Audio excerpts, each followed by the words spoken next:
Muy buenas tardes, tengan todos ustedes. Un gusto continuar con una extraordinaria mesa, jóvenes talentosos de toda América Latina. Y vamos a abordar el tema derechos humanos.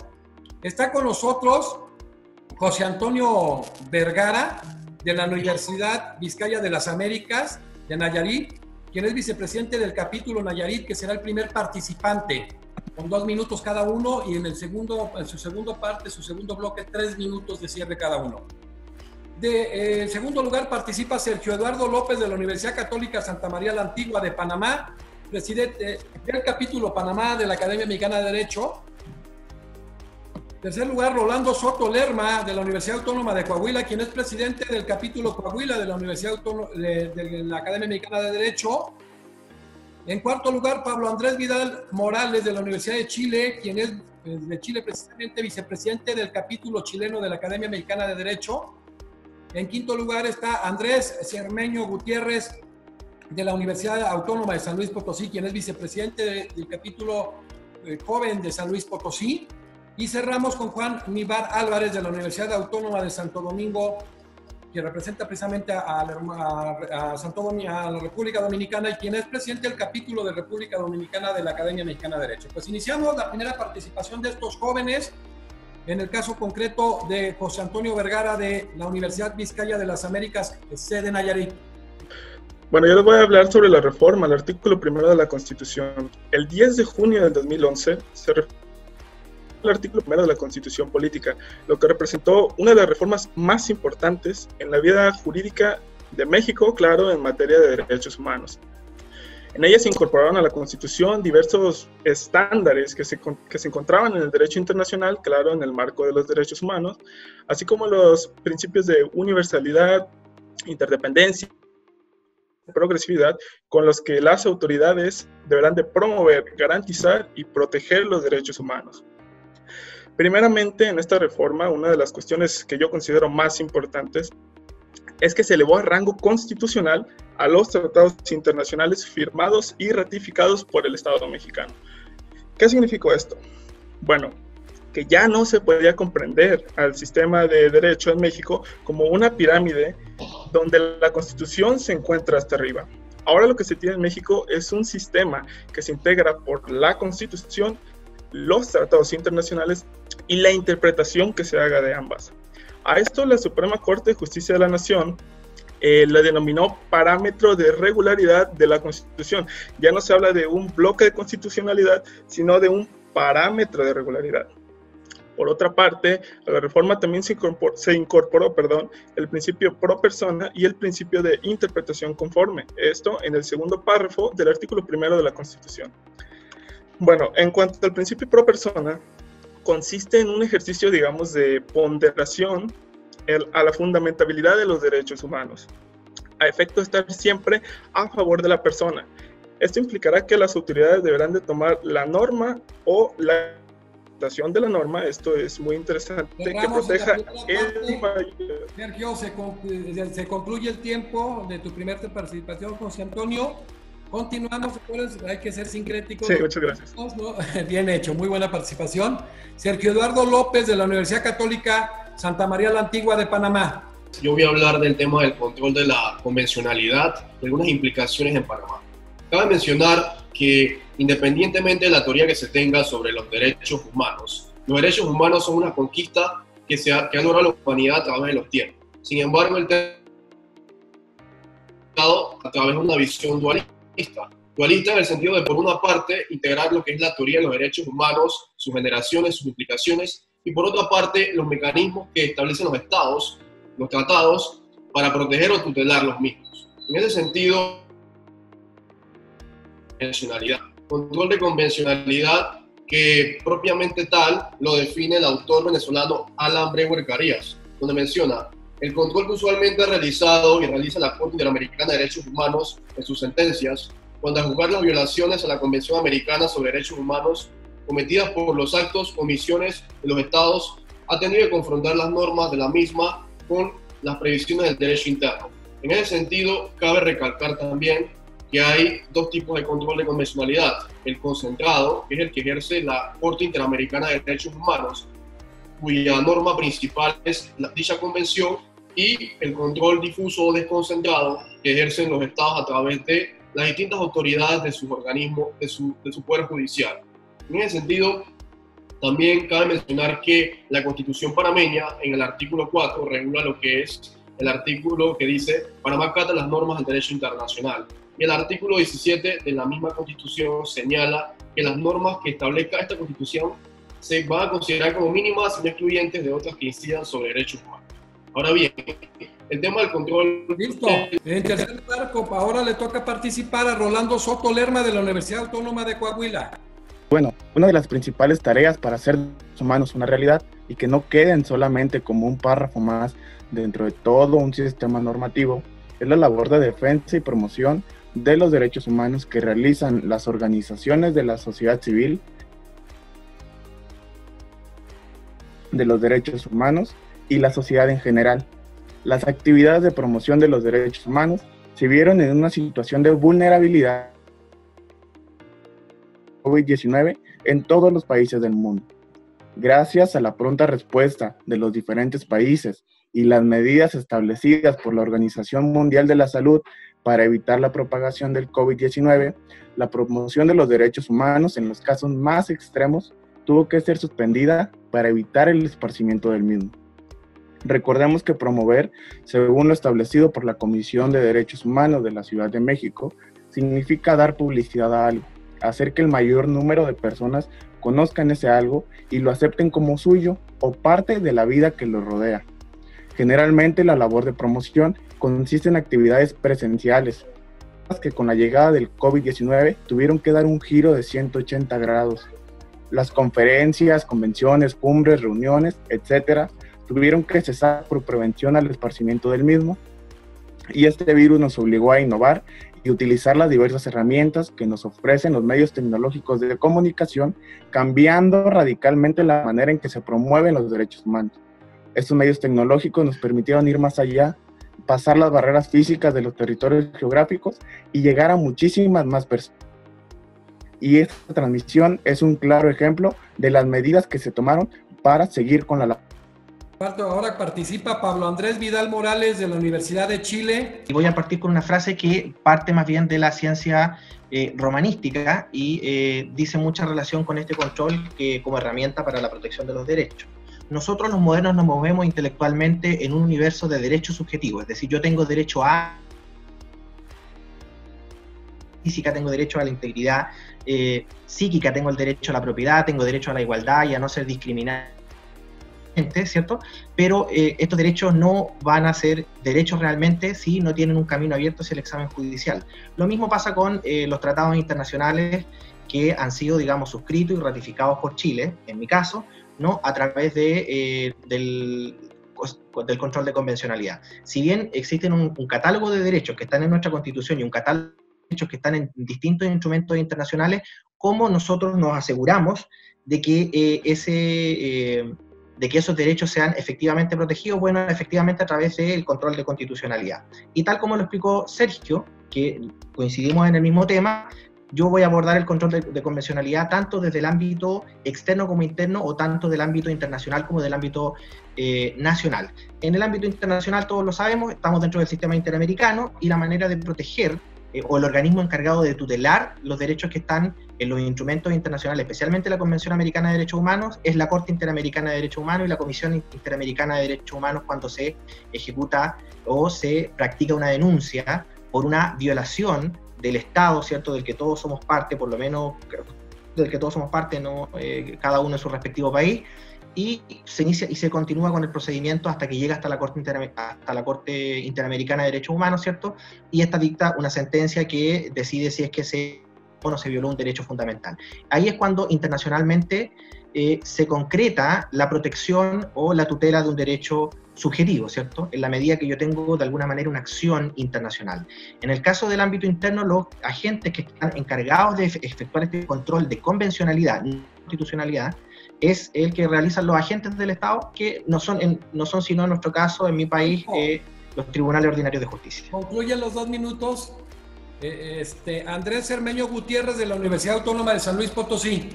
Efectivamente, a mí me gustaría, al igual que Antonio, destacar el tema de cómo el régimen internacional en materia de derechos humanos puede cambiar el régimen nacional de un país. Y en este caso también empezaré con el ejemplo de México. Efectivamente, nuestra Carta Magna, que es la ley suprema, que está sobre todas, podemos notar en el primer capítulo cómo antes se hablaba solo de garantías individuales y ahora se habla de garantías individuales y derechos humanos. Y asimismo, si comparamos el capítulo primero de la Constitución con la Declaración Universal de los Derechos Humanos, la cual México suscribió, así como otros instrumentos internacionales, podemos notar que es prácticamente una adecuación al derecho mexicano. Y a partir de aquí, a partir de la Constitución, todos los demás derechos que existen en nuestro país también se fueron reformando. Está, por ejemplo, el derecho de amparo desde el 2011 hizo una reforma increíble en materia de derechos humanos. Y aquí es cuando el Estado reconoce los mismos derechos, es decir, que tú como individuo, la persona que nos esté viendo, si alguna autoridad te llega a violar alguno de tus derechos humanos, tú tienes la posibilidad de proceder al amparo para que esta autoridad te reinstaure tu situación jurídica o si hizo tu omisión, lo tenían que haber hecho. Otro ejemplo más en concreto para que quede claro, el divorcio incausado. En mi ciudad, en San Luis Potosí, por ejemplo, antes tenías que demostrar por qué te querías divorciar y ahora no, ahora solo basta con que una de las dos partes así lo requiera para que la disolución del vínculo matrimonial sea efectiva. ¿Por qué? Porque gracias a los derechos humanos, efectivamente como personas, individuos, ya tenemos la posibilidad de elegir nuestro libre estilo de vida y se lucha por nuestra integridad. Por esto es cuanto, doctor. Gracias. Juan Ibar Álvarez, de la Universidad Autónoma de Santo Domingo. En el día de hoy nosotros abordaremos el impacto a la República Dominicana y sus efectos para la implementación de una tutela para garantizar los derechos fundamentales consagrados en el texto constitucional y en la Convención Interamericana de los Derechos Humanos. Desde 1789 los franceses sostenían en su Declaración Universal de los Derechos del Hombre y del Ciudadano que una sociedad en la que no se encuentra garantizada los derechos fundamentales carece de constitución.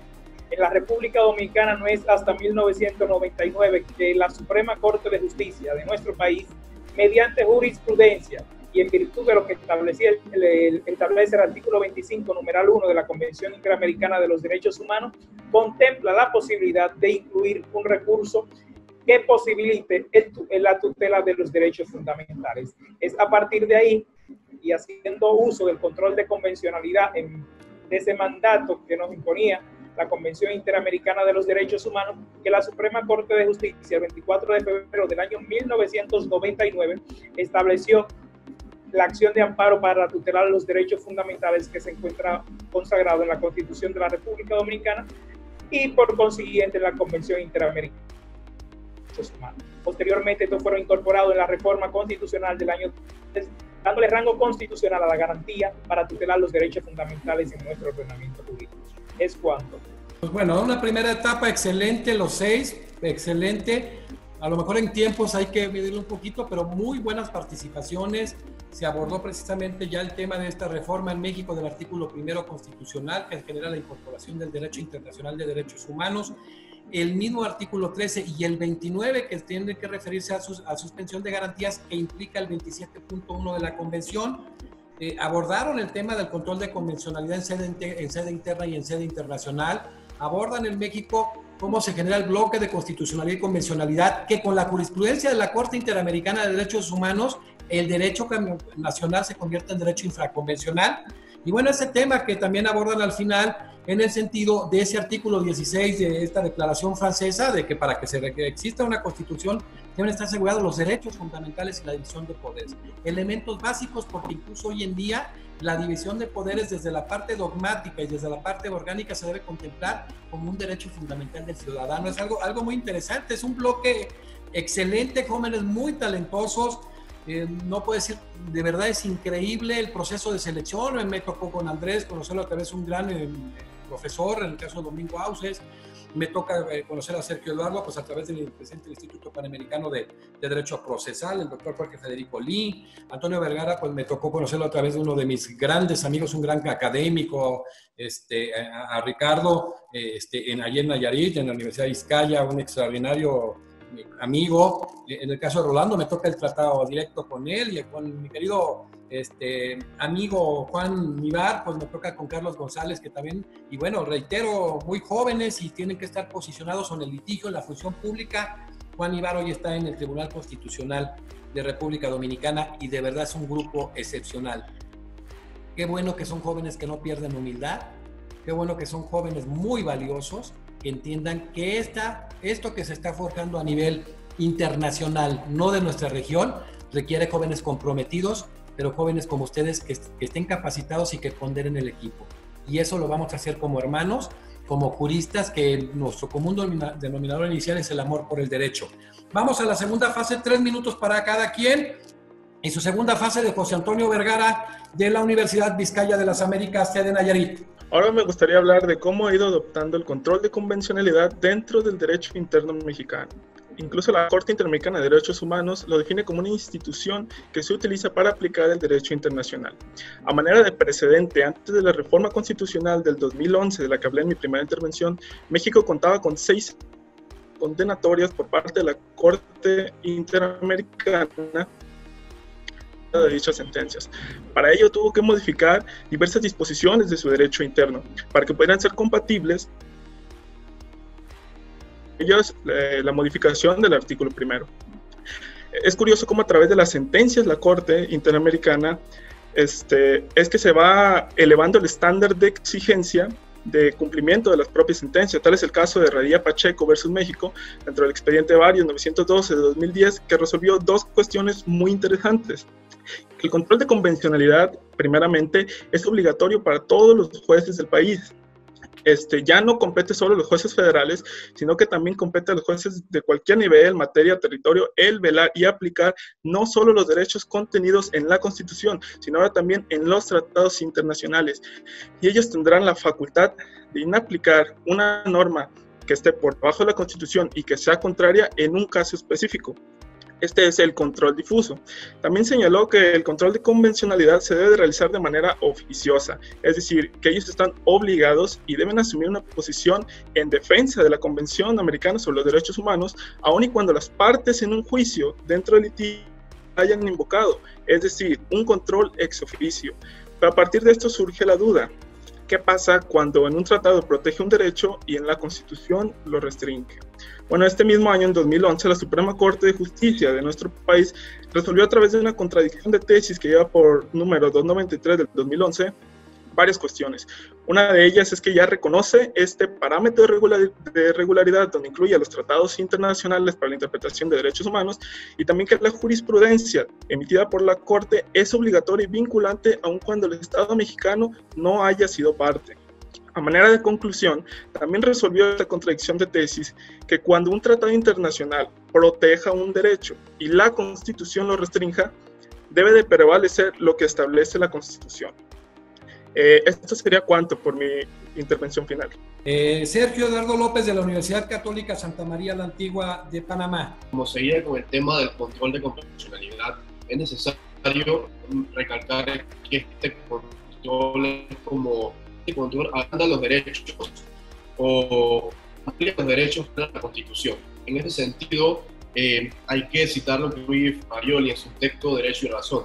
Él habla que una contra avanzadísima por los principios y los derechos que sanciona. Sin embargo, no pasar de ser un pedazo de papel si carece de técnicas coercitivas. En ese sentido, cabe mencionar que el control de convencionalidad es un mecanismo que permite tutelar, proteger, dar una visión más alcanzada a los derechos humanos. En ese sentido, el control de convencionalidad, si bien es cierto, es de reciente data, hay que hablar que alrededor de 1795, Immanuel Kant, en su libro La Paz Perpetua, no hablaba de control de convencionalidad, sin embargo sí hablaba de un derecho de ciudadanía mundial, un derecho de gentes. Entonces, eso podría ser un precedente que ha de ser estudiado para entender esta figura.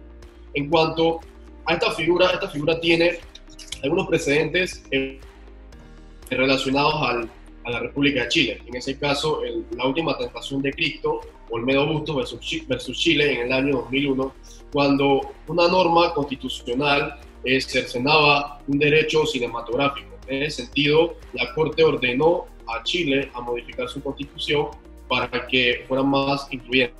También el fallo Almonacid Arellano, si bien es cierto, desarrolla el tema de que los jueces del aparato estatal están totalmente vinculados a las leyes del derecho interno. Sin embargo, cuando un Estado ratifica una Convención de Derechos Humanos como esta, la Convención Americana, está obligado a que sus jueces realicen un control de convencionalidad difuso en cuanto al ejercicio de sus funciones. Entonces, de manera muy breve voy a hablar sobre un caso donde se aplicó control de convencionalidad en mi República Panameña. Es el caso Vélez Lur versus Panamá. Es un caso del año 2010 donde un ciudadano de nacionalidad ecuatoriana es deportado de Panamá en el año 1996. Sin embargo, este trata de ingresar en el año 2002 por la frontera de Panamá con Colombia, a lo cual las autoridades de policía lo detienen y lo llevan donde la directora de migración. Esta directora de migración lo que hace es que lo detiene ilegalmente por 2 años,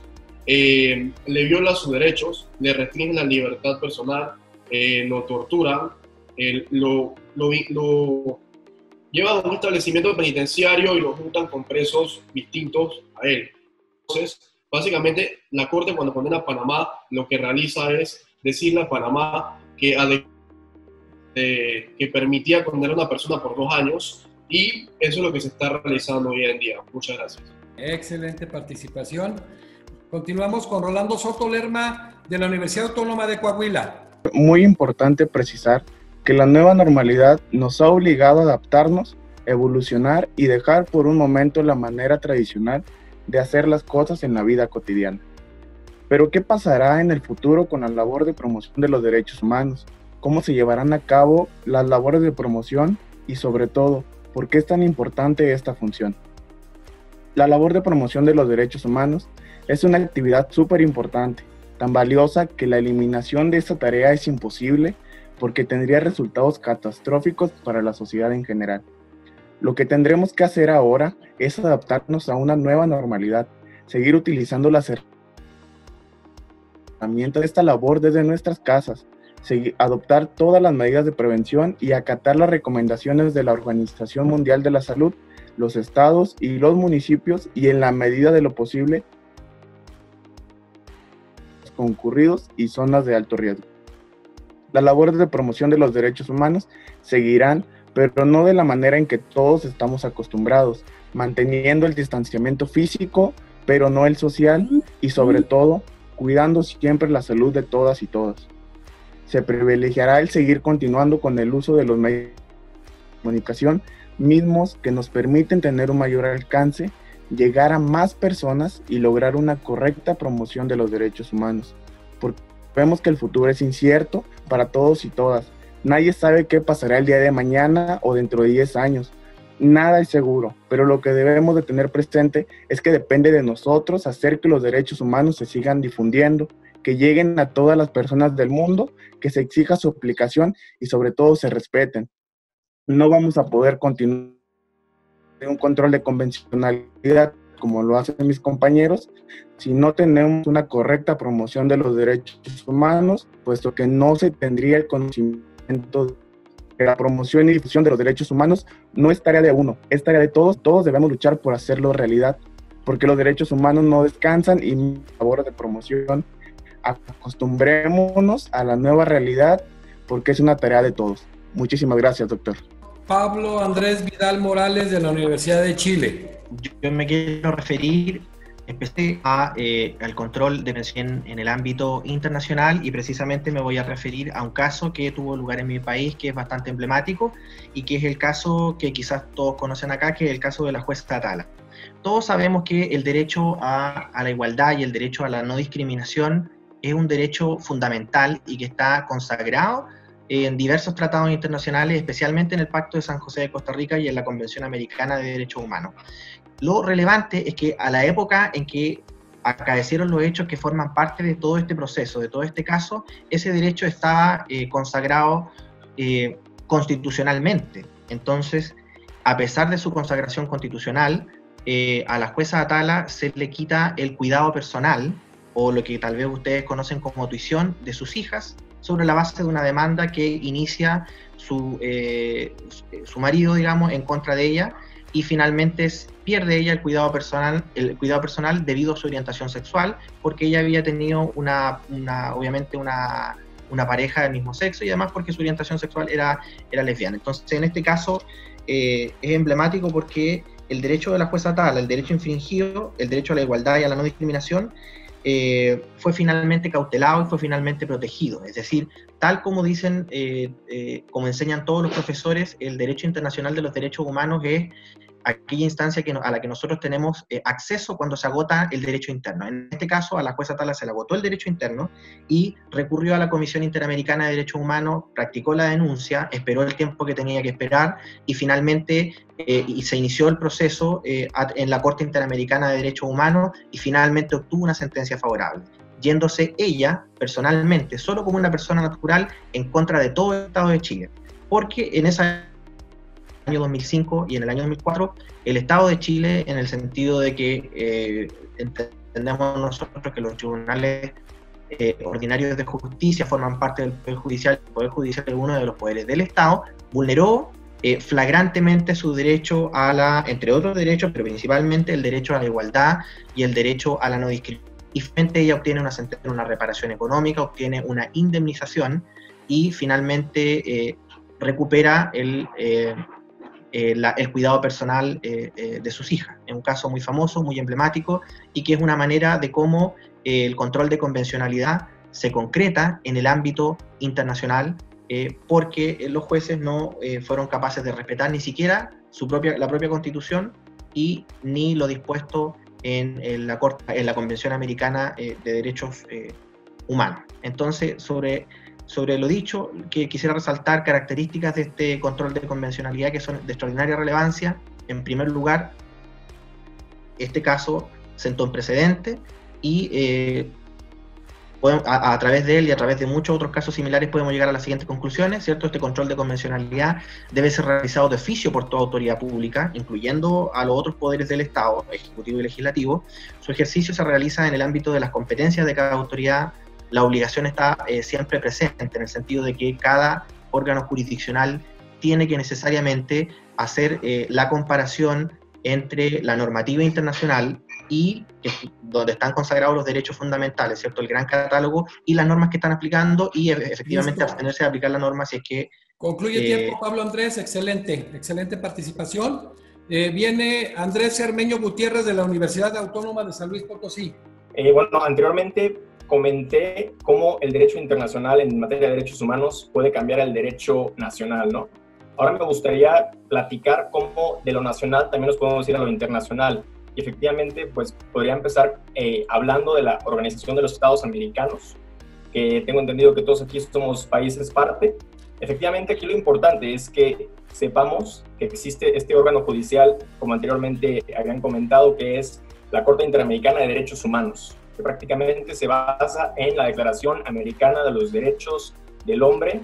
Y efectivamente, pues bueno, aquí lo importante es que sepamos que, sí, aquí pongo el caso de México otra vez, si procedimos un amparo y este no procede, igual, de la misma manera, si fuimos a la Comisión Estatal o si fuimos a la Comisión Nacional y aquí tampoco surge nada, o incluso si se llegó a la Suprema Corte de Justicia de la Nación, tú como individuo, la persona que nos está viendo, tienes el derecho y la oportunidad de llevar tu caso a la Corte y esto es completamente gratuito. Aquí lo importante es que sepamos que efectivamente la Corte puede acoger tu caso y emitir recomendaciones al país del cual se está culpando, pues, o a la autoridad competente. Estudia tu caso, esto es lo que se llama caso contencioso. Eso es lo importante en materia de derecho público. Ahora, en materia de derecho privado o en materia de derecho mixto también existe, internacional privado. En este caso hablaré de un caso de arbitraje de inversión que es Estado contra empresa. Es algo que ocurrió en la Argentina, es un caso famoso. En este caso, la Argentina trajo inversores españoles, que, bueno, el nombre chico de la empresa es Urbacer. A la Argentina le había otorgado la concesión de agua a los inversores, o sea, la concesión del agua. Pero después Argentina entra en crisis y ya no puede abastecer esa concesión a los inversores, por lo que retira la concesión. En efecto, pues esto lo que da como conclusión un incumplimiento al Tratado Bilateral de Inversión entre Argentina y Europa y pues es demandada Argentina en el mecanismo del CIAD.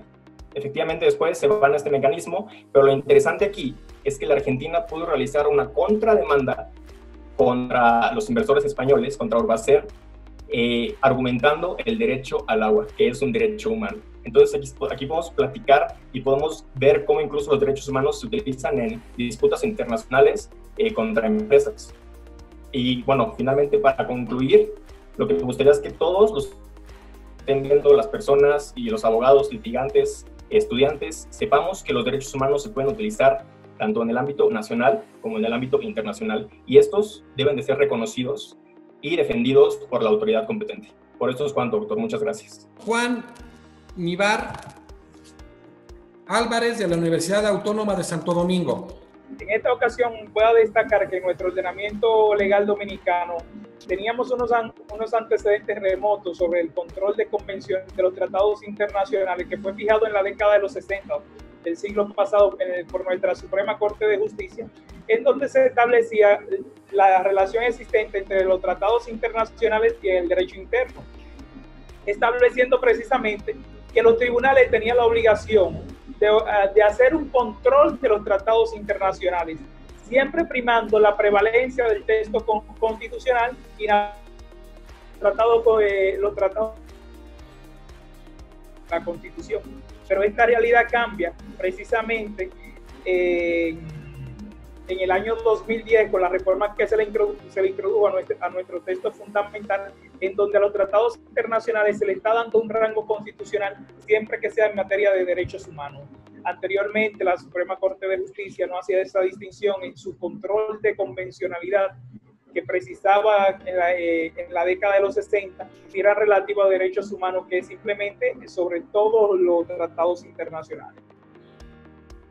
Como lo dije anteriormente, en el año 1999, nuestra Suprema Corte de Justicia, haciendo aplicación de lo que es la Convención Interamericana de los Derechos Humanos, precisó el deber del tribunal estableciera mecanismos idóneos para que la persona pudiera solicitar ante los tribunales del orden judicial la protección efectiva de los derechos humanos, aunque nuestro texto constitucional no tenía una garantía, simplemente tenía un catálogo de derechos fundamentales, pero no establecía la forma en que estos derechos fundamentales podían ser garantizados por los tribunales del orden judicial. Es importancia que tiene precisamente la aplicación del derecho interno, el control preventivo de los tratados internacionales que se hacen en nuestra Suprema Corte de Justicia, y cómo se incorpora precisamente en nuestro ordenamiento jurídico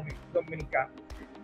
Precisamente la reforma introducida a la Constitución de la República Dominicana establecía que precisamente los derechos fundamentales consagrados en el texto fundamental no tenían un carácter limitativo, sino que eran simplemente enunciativos y no excluían otras posibilidades de derechos y garantías que se encontraran en unas normas de inferior o superior rango.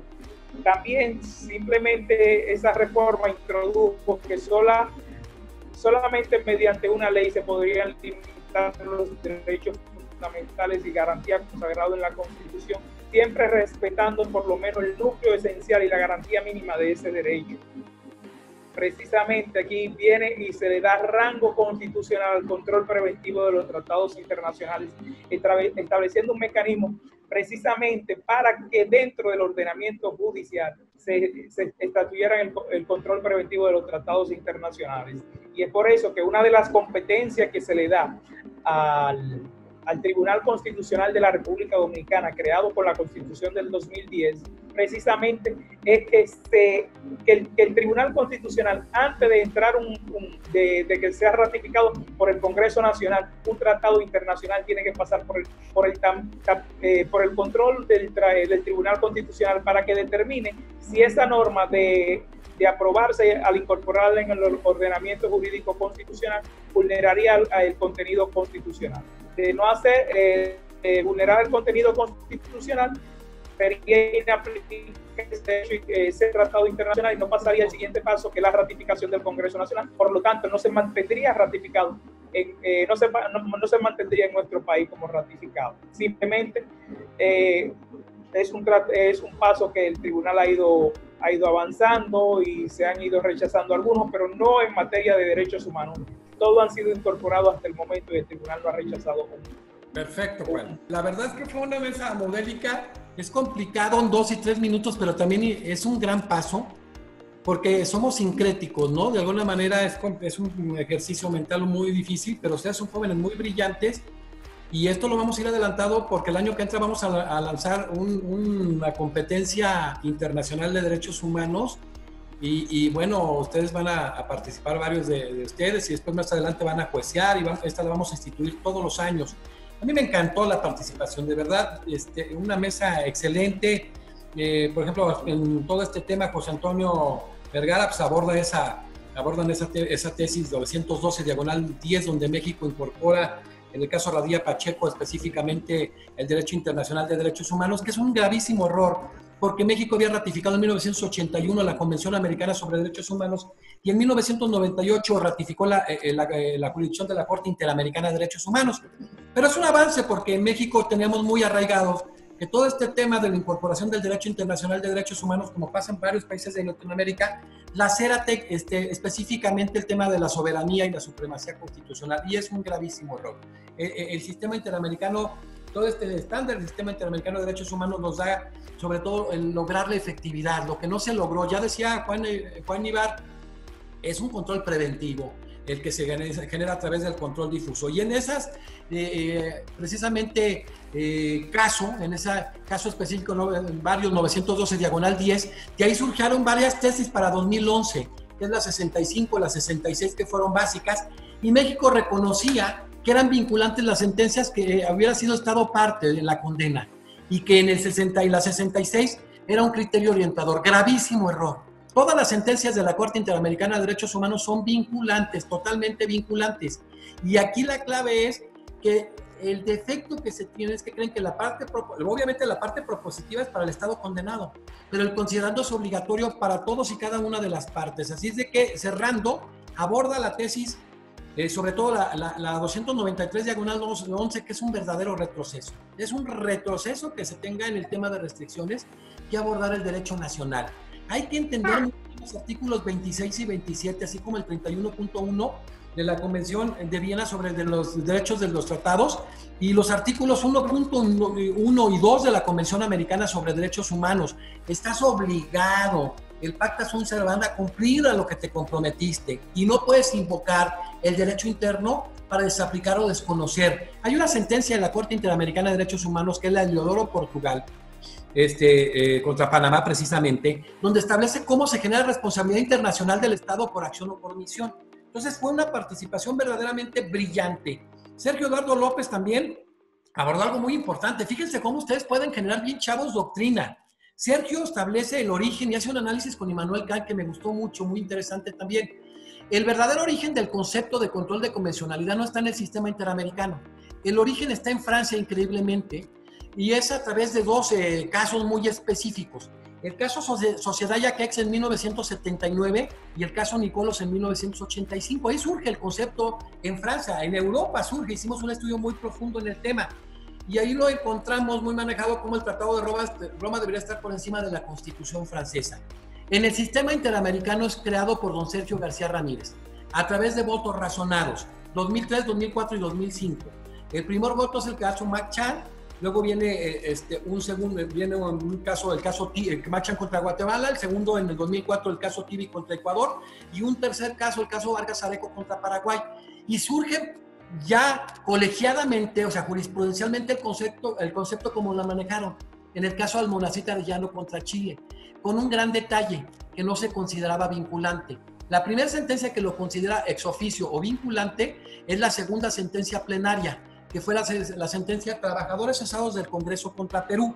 Entonces esa participación de verdad fue muy importante y Sergio abordó a una persona que yo le tengo un gran aprecio y que para mí es uno de los mejores constitucionalistas del mundo, que me tocó el gusto de hacer el análisis del amparo contra particulares en México y que fue gestor de la Constitución del 99 en Venezuela, Alan Brewer Carías, que es un fuera de serie, don Alan. Y la verdad, aquí abordas el caso La Última Tentación de Cristo, y eso es bien muy importante, porque la Corte Interamericana de Derechos Humanos, la Corte Interamericana de Derechos Humanos se convierte en un legislador negativo. En ese caso, al Estado chileno, la Constitución chilena es de 1980, le ordenó suprimir el artículo 19, párrafo 12, que establecía toda esa censura previa para exhibir las cintas, violentando el artículo 13 de la Convención Americana sobre Derechos Humanos. Entonces, esos son grandes alcances. Ahí era una parte de la misma Constitución. Pero en el caso peruano, en el Barrios Altos, ahí ordenó que una ley de amnistía evidentemente no tuviera ningún efecto jurídico, nulificara sus efectos. Entonces, es impresionante lo que puede generarse. Hay una sentencia muy importante que les recomiendo a ustedes como estudiosos en el tema, que es precisa, y fue abordada por alguien de ustedes, que fue la Tala Rifo, y ahorita vamos a ver en ese tema de la Tala Rifo, donde se establece que el control preventivo se ejerce de manera difusa, para que si tenga necesidad que llegarse a un control complementario, lo ejerza la Corte Interamericana de Derechos Humanos, a través de ese control concentrado. Entonces, el control difuso surge jurisprudencialmente, no se desprende específicamente del contenido de la convención, pero lo ha venido modelando de manera increíble la Corte Interamericana hasta llegar a un caso, que se ve el caso Hellman contra Uruguay, donde estableció específicamente cómo era vinculante, no nada más para el Poder Judicial, como las primeras 3 sentencias, sino era vinculante para todos los órganos del Estado.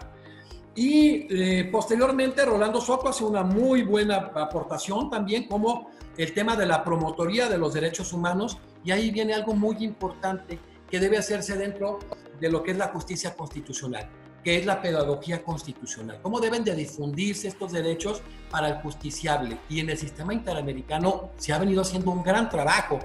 Ha habido jueces, el anterior juez, Eduardo Ferrer, ha sido un promotor del tema, y ahora Elizabeth Odios, que es de origen costarricense, la nueva presidenta de la Corte Interamericana de Derechos, está realizando muy pronto un trabajo verdaderamente extraordinario. En el caso de Pablo Andrés Vidal, pues también tocó temas importantísimos, el tema de la igualdad, que estamos hablando de una igualdad sustantiva realmente y no discriminación, que es contemplado por el artículo 1.1 de la Convención Americana sobre Derechos Humanos, y ese caso Atala Rifo. Ese caso Atala Rifo, hay una opinión consultiva, que es otra de las funciones de la Corte Interamericana de Derechos Humanos. Esa opinión consultiva es la 24, donde se establece el tema del derecho igualitario, el derecho de personas del mismo sexo. Y aquí hay algo importantísimo. Esa jurisprudencia de Atala Rifo estableció las bases muy claras en el tema específico de la discriminación estructural y el litigio estructural. Y en este sentido, pues partimos de una discriminación incluso histórica que debe analizarse a profundidad y los mecanismos para evitarlo. Se ha llegado a tal nivel que hubo una gran resistencia que quizás el país, junto en su momento Chile, generaron el mayor nivel o con la mayor confiabilidad en un Estado de Derecho, que es Costa Rica. Y hace unos días, hablando con la gente de la Sala Constitucional de Costa Rica, ordenaron precisamente al Poder Legislativo que generara la normatividad para que tuviera vigencia el tema del matrimonio igualitario manejado en esta tan importante sentencia. Y entonces, la verdad, también aborda Pablo esa Almonacid Arellano, que es el origen, es la primera jurisprudencia que se establece en relación al control de convencionalidad. Andrés Cermeño hace una muy buena apreciación, habla de los derechos humanos a nivel nacional e internacional, aborda el tema que podríamos denominar nosotros diálogo jurisprudencial, como en un momento dado la misma Corte Interamericana de Derechos Humanos, al emitir sus resoluciones, toma argumentos de varias de las cortes de América Latina e incluso de cortes de otras regiones, ¿sí? De la Corte Europea de Derechos Humanos o el Tribunal Africano y de los Pueblos, y hay un intercambio constante, porque hoy la argumentación adquiere un valor importantísimo. Y ahora entender el cumplimiento de las sentencias de la Corte Interamericana de Derechos Humanos conforme al artículo 68 es de buena fe, pero reitero, todas las sentencias de la Corte de Derechos Humanos, la Interamericana de Derechos Humanos, son totalmente vinculantes. Luego nuestro buen amigo Juan Ibar, desde el Tribunal Constitucional de República Dominicana, pues hace varias aportaciones muy importantes. Habla de cómo se establece de manera específica esta cuestión el control de convencionalidad. La Constitución de República Dominicana de 2010 es de las más recientes. La más reciente es la de Cuba de 2019 y la anterior más reciente es la de 2008 de Ecuador. Y el trabajo que se hizo en República Dominicana es muy importante, porque les voy a decir algo. El amparo en dos países surgió de manera jurisprudencial exclusivamente, no surgió legislativamente. El primer país que lo crea jurisprudencialmente es Argentina, en 1957 a través de una sentencia que fue el Ángel Siri. Y en el caso de República Dominicana, en el 99, crea este principal mecanismo o proceso constitucional de defensa de derechos fundamentales. ¿Y saben qué? Fue a través del artículo 25.1 de la Convención Americana de Derechos Humanos, tutela judicial efectiva en el sistema interamericano, el amparo interamericano. Lo crearon a través de la jurisprudencia. Entonces se ha hecho un gran ejercicio y bueno, hablas de este tema del control previo, ¿no? Y yo sí creo, aquí en el control previo y todos los temas que han surgido, que el alcance que se tiene de la convención, y yo diría del protocolo adicional, es extraordinaria. Miren, las últimas sentencias de la Corte, acaba de salir en febrero, una sentencia muy importante de la Corte Interamericana de Derechos Humanos contra el Estado argentino, que fue Laca Hanan, donde ordenaron restituir más de 100.000 hectáreas, pero en esa sentencia, de manera autónoma, con base al artículo 26 de la Convención, se analizó de manera impresionante y muy importante el tema del derecho al agua por parte de las comunidades indígenas, el tema de la identidad, el tema del medio ambiente, pero de una manera autónoma, no necesariamente vinculada a la misma convención, es decir, ya vinculada a un derecho que se desprende de la convención del protocolo adicional de San Salvador. Y por ejemplo decía Andrés algo interesante en el tema de que su estado, que también fue jurisprudencialmente, se ha dado el tema del matrimonio, no el divorcio incausado. Este tema del divorcio incausado, a mí me tocó manejar uno de los primeros amparos, se basa en el artículo 3 de la Convención Americana sobre Derechos Humanos, que refiere de manera específica y muy clara a lo que es la autonomía de la voluntad, ¿sí? Al libre desarrollo de la personalidad. Si entendemos nosotros, con jóvenes como ustedes tan talentosos, que están participando en esto, pero que en primer lugar, reitero, tengan la humildad, que los haga entender que van a ser un gran equipo internacional, ¿sí me explico? Que van a generar un diálogo entre ustedes. Muchas cosas han surgido entre los diálogos de los juristas consolidados en los países. Pero ¿qué tal si en América Latina, en Europa y en todo lo que vamos a conectar? Porque voy a buscar conectar con africanos. De hecho, ya hay juristas africanos que van a conferenciar, juristas asiáticos, y estoy por confirmar de Oceanía. Lo mismo quiero hacer con los alumnos, que entiendan, que se apoyen, que sean humildes, que ponderen el equipo, que no se pongan techos. Y la peor manera de ponerse en los techos es perdiendo la humildad. Porque perdiendo la humildad pierden la amistad entre ustedes, y perdiendo la humildad creen que son un producto terminado y dejan de aprender. Y como le dijo aquel jurista maravilloso, Eduardo J. Couture, tienes que crecer todos los días, porque si no vas a ser cada día menos abogado.